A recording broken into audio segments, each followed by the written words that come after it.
Hey, wrestling fans. Welcome to another episode of 360 Wrestling Fanatic, the final episode of 2020 on this New Year's Eve evening. Just a short time of 2020 left. Hope everyone is having a good New Year's Eve and being safe. Thanks for listening to the audio podcast or watching the live stream on YouTube right now. And actually, I'll be right back. I forgot my notes.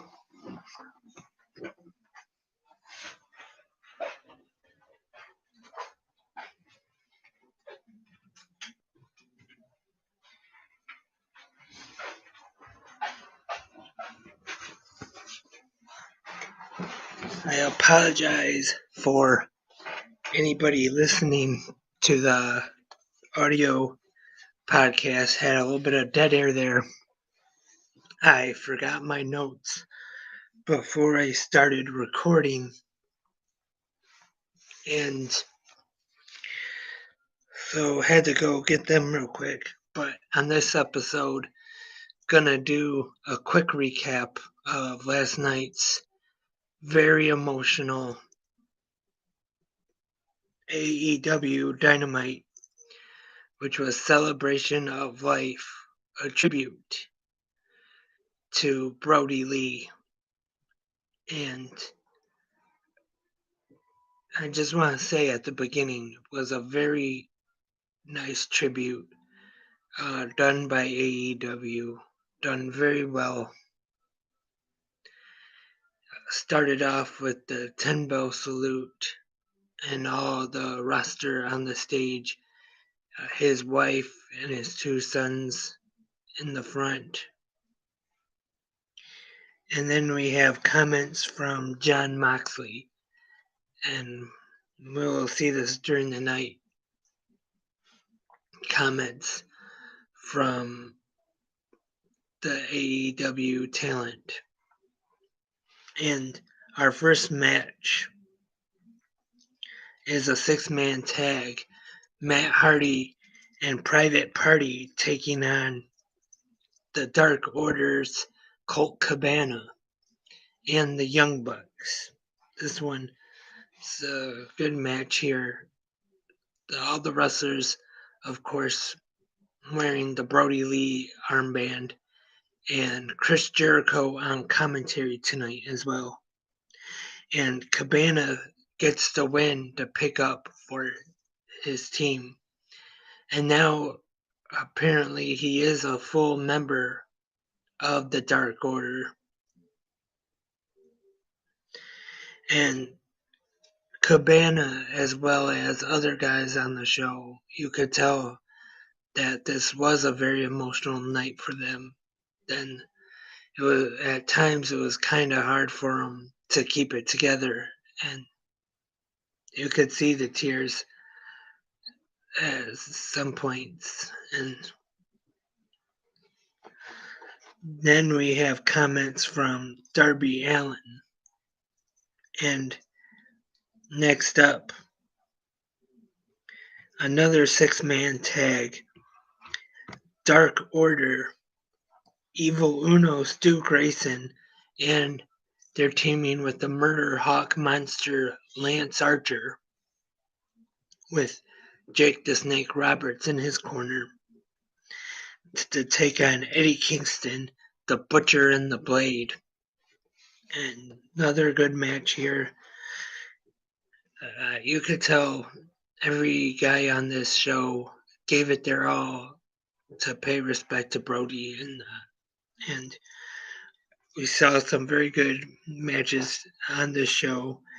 And Evil Uno pins the Blade to pick up the win for the Dark Order. And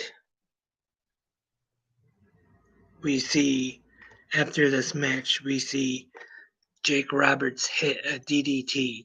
And an important note in this one, Lance Archer has a tribute wearing the white tank top and the blue jeans with the handkerchief to pay tribute to Brodie. And tag team action up next. The Dark Order team, John Silver and Alex Reynolds, to take on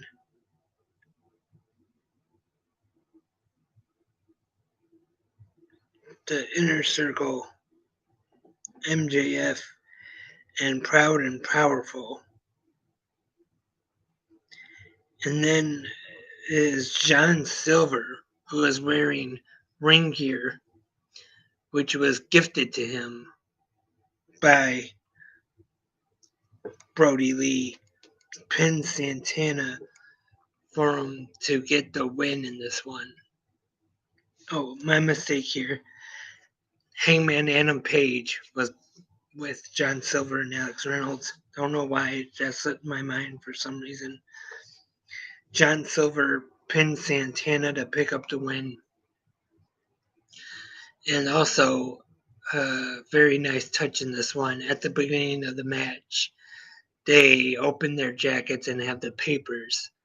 And if you watch Being the Elite, that's one thing that Brodie always did, was he had papers and he threw them at the members of the Dark Order, mainly John Silver most of the time. So that was a very good touch. And Hangman Page had his own papers. It was nice to see. And women's tag team action is next. Dark Order's 99 Anna Jay and Ty Conte defeat Penelope Ford and Dr. Britt Baker when Anna Jay makes Ford submit. And it's been noted that, especially recently, that Brodie Lee gave Anna Jay 99 because of Wayne Gretzky. Of course, he is a big hockey fan. And also a big Wayne Gretzky fan. Of course, most hockey fans are probably. And a big Toronto Maple Leafs fan. And in the main event, it is the Brodie Lee Jr. Dream Match, as his three favorite wrestlers, Cody, Orange Cassidy, and 10 from the Dark Order, take on Team Taz, Brian Cage, Ricky Starks, and Powerhouse Hobbs, with Taz in their corner. And this one, these three guys never teamed together before, but they worked well together for Brodie and his son, who was in the front row. And good match. 10 picked up the win. And then after the match, we see Tony Khan, Cody Rhodes, and 10 in the ring with Brodie's wife Amanda and his son Brodie Lee Jr., who hit MJF with the kendo stick earlier in that match. And Tony Khan presents Brodie Lee Jr. with the TNT Championship that his father held, and announces they are retiring it.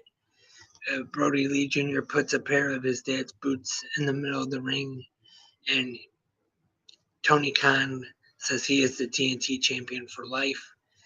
And then we have another tribute video that is just great. I mean, it's unfortunate that this show had to happen, but AEW did a very good job with it. And on the post show last night, Tony Schiavone said that the TNT Championship is still going to remain, but they are retiring that version of it, and they will have a new belt made. Once again, I just want to say Brodie Lee was great in the ring and a what I've heard about everyone that knew him personally is that he was an even better person. Great guy, and he will be missed definitely just as a fan, and I'm sure wrestling fans all around the world will miss him, as well as other wrestlers, the ones that worked with him during his career will probably miss him very much, I'm sure. And that's it for this episode of 360 Wrestling Fanatic. We'll be back in 2021. Hope everyone will keep listening, keep watching, either the audio podcast or here on YouTube. And hope everyone has a happy and safe new year and has a great 2021 now that 2020 is finally over. Hope to be back soon. Until then, I am Lance, and I am a wrestling fanatic.